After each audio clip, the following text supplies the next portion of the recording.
Support for Here and Now comes from BetterHelp, committed to supporting mental health through therapy. Clients are matched with one of 25,000 therapists and can communicate via video, chat, or phone at betterhelp.com/public.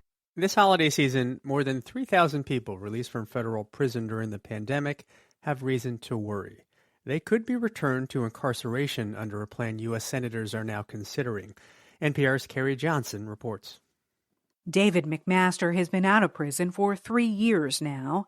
He's one of thousands of people sent to home confinement as the pandemic rampaged through federal prisons. I have reconnected and restored my relationships with friends and family, including my elderly parents, children, and their spouses, and my grandchildren. McMaster is 59 years old. He's a first-time offender convicted of conspiracy to commit bank fraud.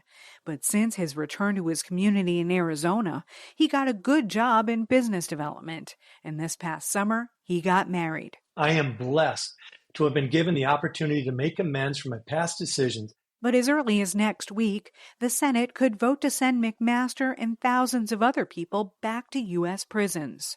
The resolution is sponsored by more than 24 Republican lawmakers, led by Tennessee Republican Senator Marsha Blackburn.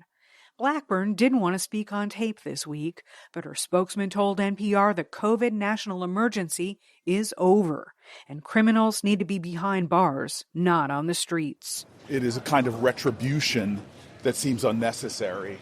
That's New Jersey Senator Cory Booker, a Democrat. The home confinement is working. They're employed. They're being productive citizens. The Justice Department says of more than 13,000 people released to extended home confinement during the pandemic, only 27 people were rearrested or returned to prison custody for committing a new crime. Senator Blackburn's office says some of them face charges for assault, drugs, and human smuggling. But analysts who follow the criminal justice system say the people released during the pandemic have a very low recidivism rate, less than 1%, much smaller than the rate for all federal prisoners, according to government statistics.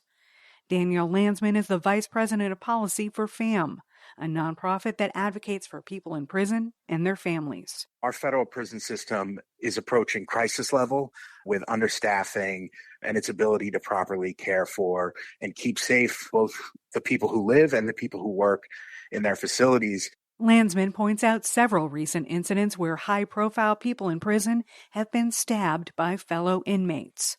They include prominent gymnastics doctor Larry Nassar, who was convicted of child pornography, and Derek Chauvin, the former Minnesota police officer convicted of murdering George Floyd. And so the thought of adding in one fell swoop 3,000 or so people back into the population where we're already struggling to adequately staff and keep people safe just doesn't make sense to me. This week, the Biden administration threatened to veto the Senate proposal if it passes.